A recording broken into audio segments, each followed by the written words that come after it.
छोटा सा सवाल, फिर वो अभिषेक कुछ पूछना चाह रहे हैं और आपके जाने का भी वक्त हो गया है, मुझे बताया जा रहा है। लेकिन सर बातचीत आपसे मतलब जितना ज्ञान के कुएं से जितना बाल्टी पानी निकल जाए उतना अच्छा है। अब ये बताइए सर कि मतलब अभी गोल्ड और सिल्वर में से चुनना हो, अभी जैसे आपकी बातों से लगा कि क्या सिल्वर बेहतर दिखाई दे रहा है गोल्ड के मुकाबले? 1 लाख रुपए लगाने हो, कितना हिस्सा आप गोल्ड में डालेंगे और कितना हिस्सा सिल्वर में डालेंगे? एसआईपी अगर 10,000 की चलानी हो तो क्या 5-5 हज़ार की करनी चाहिए, या 10,000 की सीधे सिल्वर में करनी चाहिए, या 7 और 3 का एवरेज रखना चाहिए औसत? थोड़ा सा अगर ज्ञान दे दें हमारे दर्शकों को तो आप। देखिए, इसी के लिए मैंने टूल जो बताया वो गोल्ड सिल्वर रेशियो है। और एक चीज देखिए, कभी भी गोल्ड सिल्वर रेशियो में तेजी आती है उसका सबसे बड़ा कारण है अनसर्टेनिटी। जब भी अनसर्टेनिटी होगी तो लोग गोल्ड को प्रिफर करेंगे। अभी भी आप देखिए, फरवरी से लेकर अभी तक रेशियो 44 वाला रेशियो 70 पे आ जाता है। इसका मतलब अनसर्टेनिटी थी। यस, यूएस ईरान का वॉर था जिसके लोगों का प्रेफरेंस गोल्ड में था, लेकिन हाँ, गोल्ड में भी गिरावट आई, लेकिन चांदी में ज्यादा गिरावट आई है। बट अब मुझे लगता है कि ये रेशियो में 70-72 के ऊपर सस्टेनेबिलिटी की ताकत नहीं है। इकोनॉमी जिस ढंग से इन्फ्लेशन से तरसती, अब आगे जाके अगर रेट कट्स होती है, स्टेबिलिटी आती है, तो इकोनॉमी बूम करेगी और कहीं ना कहीं चांदी का कंजम्पशन बढ़ेगा। तो यस, मुझे लगता है कि 10 में से 7 का आपका एलोकेशन चांदी में होना चाहिए। मुझे चांदी ज्यादा तेज लगती है सोने के मुकाबले। तो अगर आप एसआईपी 10,000 का कर रहे हैं तो 7,000 की आप एसआईपी चांदी में करके चलिए। चंचलता है, घबराहट दिखाएगी, लेकिन पैसा भी चांदी में ही बनेगा, क्योंकि अब इसका डुअल रूप होने लग गया है। एक तो पहले हम बोलते हैं ना गरीबों का सोना, तो गरीबों का सोना नहीं, अब चांदी ही सोना बनने लगी है। और दूसरा, कहीं ना कहीं अगर हम देखते हैं तो चांदी में इंडस्ट्रियल यूज और फाइनेंशियल यूज बहुत ज्यादा होने लग गया है, जिसका एक बेनिफिट अभी मिलता हुआ दिखाई देगा। तो चांदी प्रिफर्ड रहेगी। चलिए, सवाल बहुत सारे हैं लेकिन समय की यहाँ पर पाबंदी है। ऑब्वियस बात है कि आधे घंटे का वक्त था अजय केडिया जी के पास यहाँ पर हमारे शो के लिए, लेकिन करीब 8-10 मिनट और आपने दे दिए सर, उसके लिए बहुत बहुत धन्यवाद सर। जाने से पहले प्लीज़ अपना डिस्क्लेमर शेयर कर दें आप। अभी के लिए आज हमने गोल्ड सिल्वर ऑप्शन इन सब की बात की। मेरी पर्सनल कोई पोजीशन नहीं। हाँ, पर्सनली देखो, सोना चांदी तो आप भी रखते हैं, मैं भी रखता हूँ, लेकिन डेरिवेटिव में मेरी पोजीशन नहीं, मेरे क्लाइंटों की हो सकती है। सेकेंडली, जब भी आप कोई निवेश करें तो सेबी रजिस्टर्ड फाइनेंशियल एडवाइजर की सलाह लेकर ही इसमें निवेश करें। ये जाते जाते ये भी बता दीजिए सर, प्रेशियस मेटल की तो बात ये है, बाकी मेटल में जो गिरावट है डॉलर इंडेक्स के ऊपर रहने की वजह से, वो अभी प्रेशर बना रहेगा? एल्युमिनियम, कॉपर, ये हमारे इक्विटी वाले भी परेशान हैं सर कि वो भी सारे शेयर पिट गए हैं, बता दीजिए सर जाते जाते। नहीं, मुझे लगता है देखिए, अगर आप इकोनॉमी की ग्रोथ देख रहे हैं तो अल्टीमेटली आपको मेटल के कंजम्पशन बढ़ना ही है। मई में हमने देखा था कि सल्फ्यूरिक एसिड के जो कंसर्न थे उसकी वजह से बड़ी तेजी आई थी, फिर मार्केट में करेक्शन आ भी गया था। बट यहाँ से हो सकता है 2-5% ऊपर नीचे और हो जाए, बट अगले 3-4 महीने में मुझे लगता है अच्छी तेजी कॉपर है, जिंक है, एल्यूमिनियम, बिकॉज अल्टीमेटली ये डेफिसिट में ही है। तो मुझे लगता है यस, पूरे बेस मेटल पैक में भी आपको रिकवरी दिखाई। एक लास्ट इसमें सिल्वर कॉपर रेशियो पे आप नजर रखिए कभी भी। जैसे जैसे देखो, चांदी में गिरावट आई तो कॉपर में भी आई है। अब चांदी में अगर रिवर्सल आएगा तो कॉपर भी उसको फॉलो करेगा। तो सिल्वर कॉपर रेशियो भी एक अच्छी रेशियो है जो हमें पहले से बताता है कि अगर चांदी बढ़ रही है तो कॉपर तो बढ़ना ही बढ़ना है। और कॉपर में भी मैं बुलिश हूँ, बिकॉज पहले 50 साल पहले तेल की लड़ाई थी, आज डिजिटल युग है।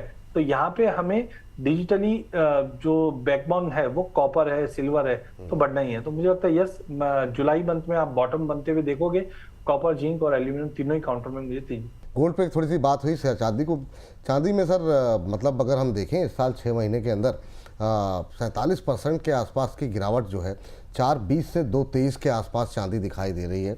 अब चांदी को लेकर के स्ट्रेटजी क्या रखी जाए सर, आने वाले दिनों को लेकर के, ETFs को लेकर के, बाकी निवेश को लेकर के, और कितना डाउन साइड यहाँ से बहुत लोग पूछ रहे हैं सर?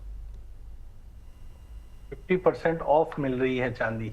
अब इसमें इससे ज्यादा नीचे डाउटफुल है। देखिए, मेरा भी व्यू था कि मार्केट में करेक्शन है और ज्यादा आ चुका है। देखिए, ये रैली भी जो स्टार्ट हुई थी $50 के ब्रेकआउट पे आई थी।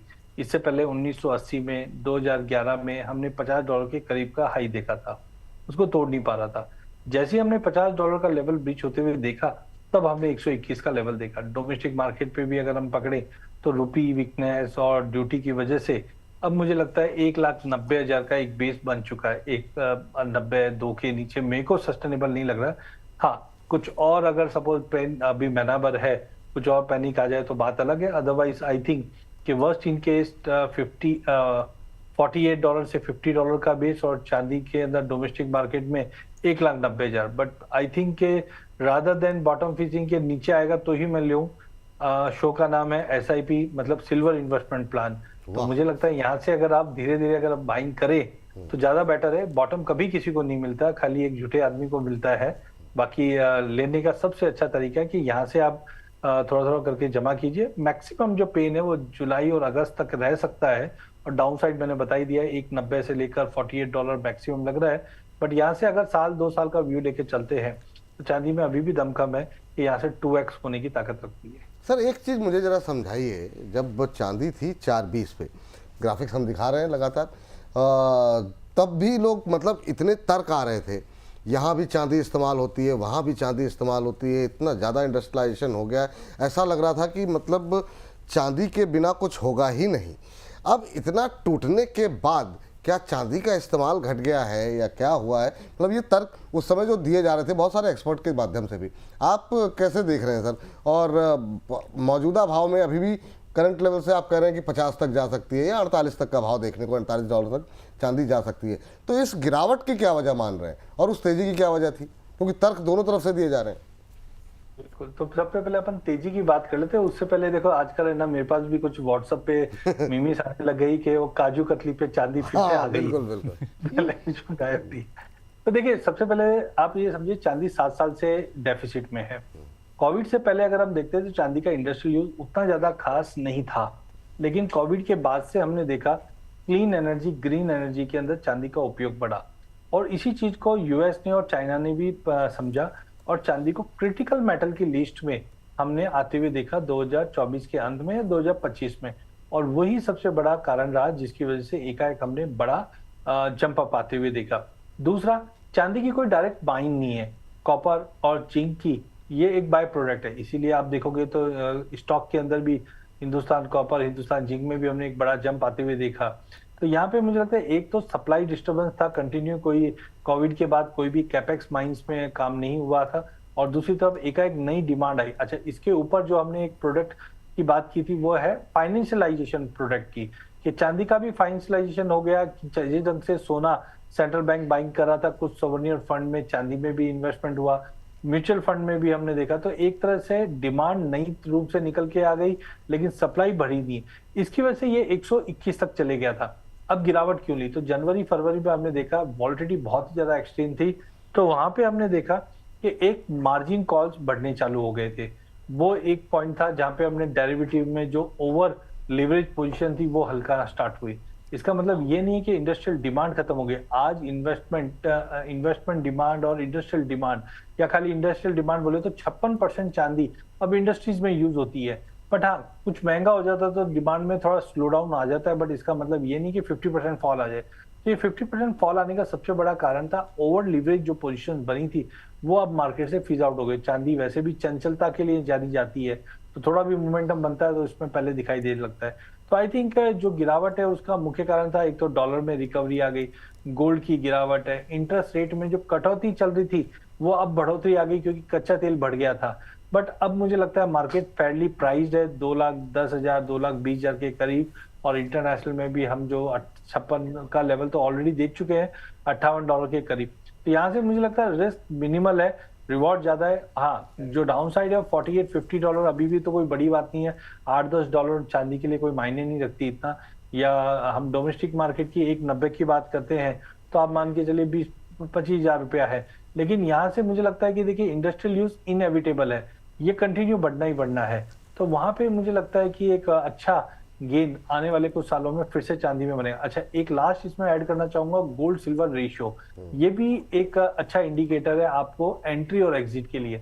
पिछले साल जून में मई में ये रेशियो 100 के करीब था। ध्यान रखिए, कभी भी आप जब गोल्ड के भाव को चांदी के भाव से डिवाइड करोगे तो आपको एक रेशियो निकल कर आता है। जब भी ये रेशियो 90 के ऊपर होती है, 90, 95, 100, तो आप मान के चलिए चांदी सस्ती है सोने के मुकाबले। तो हमने देखा पिछले साल से ये रेशियो में गिरावट आई, और फरवरी में ये रेशियो करीबन 45-44 के आसपास पहुंच चुकी थी। और जब भी ये रेशियो 40-45 के करीब पहुंचती है तो हम बोल सकते हैं चांदी थोड़ी सी महंगी है सोने के मुकाबले। And that is why we have seen a sharp correction in silver और अब ये रेशियो 70 के करीब पहुंच चुकी है। तो आई थिंक 70 का लेवल फेयर है और यहाँ से अगले 1.5-2 साल में मुझे लगता है फिर से ये 35-40 की तरफ जाने की कोशिश करेगी एंड इसी की वजह से चांदी सोने को आउट परफॉर्म करेगी, क्योंकि इसमें गुण सोने के भी है और इंडस्ट्री के भी है। इसके लिए मेरा भी प्रेफरेंस है कि चांदी में SIP कीजिए, चांदी में निवेश कीजिए। सही मौका है, 53-54% सस्ता मिल रहा है।